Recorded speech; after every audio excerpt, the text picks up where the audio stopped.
Welcome to this week's edition of UTA Spotlight. I'm your host, Justin Evans. The UTA football team hosted their Treehouse Fest to provide a platform for local musicians to express themselves. Reporter Rebecca Moore was there for all the fun. The alley between Truth Vinyl and Hooligans Bar came alive with music Friday night for this month's Treehouse Fest, hosted by the UTA football team. Onlookers sipped drinks and chatted while listening to live instrumental music on the patio or vibing to some EDM on the stage inside Truth Vinyl.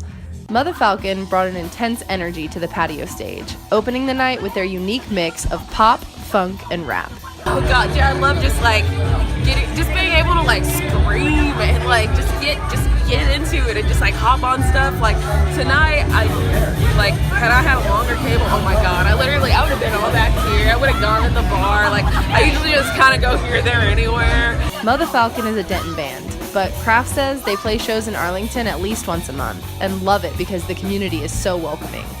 Arlington's dope because it's a smaller music scene and no one knows about it. I always tell everyone in Denton, I'm like, yo, you always sleeping on Arlington. But the UTA football team is trying to change that. They recognize how much talent there is in Arlington and want to help showcase it, as well as help artists make connections that can further their careers. Be a connecting point, not an end point. So if you can come to me and meet someone that you all get together and do something cool and to make something happen, if I can facilitate other people meeting and creating things, that's goal has been hit.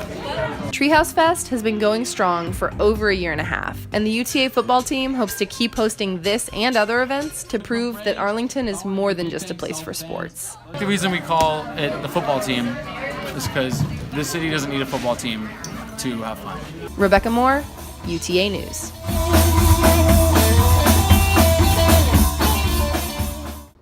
UTA volunteers partnered with the Tri-C Food Pantry to host the cooking board competition.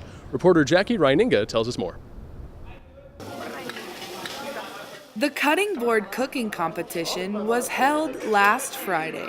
Students were challenged to create the best meal with ingredients from the Tri-C Food Pantry here on campus. Alex Sanchez, co-founder of this event, says that the goal was to break down the stigma surrounding the food pantry. Is that yes, there's a lot of different individual components that we have at the food pantry, but when you combine those together and you get a little bit creative, you can make an actual nutritious meal out of all the stuff. Sanchez was thrilled when he saw how different the meals were that the students were creating. I felt relieved that they were creating dishes and they were all doing something different. UTA volunteers hosted this event to raise awareness about food insecurity. There are so many students that face food insecurity, and so having events like this to raise awareness about that is so important. Food insecurity is not knowing where your next meal is going to come from, and you'd be amazed the amount of people that the food pantry serves. Jackie Reininga, UTA News. A new project for preventing bridges from icing over has been under development by civil engineers here at UTA. Reporter Mason Brighton has a story. We are at the construction site of the project for using the geothermal energy for de-icing the bridge deck.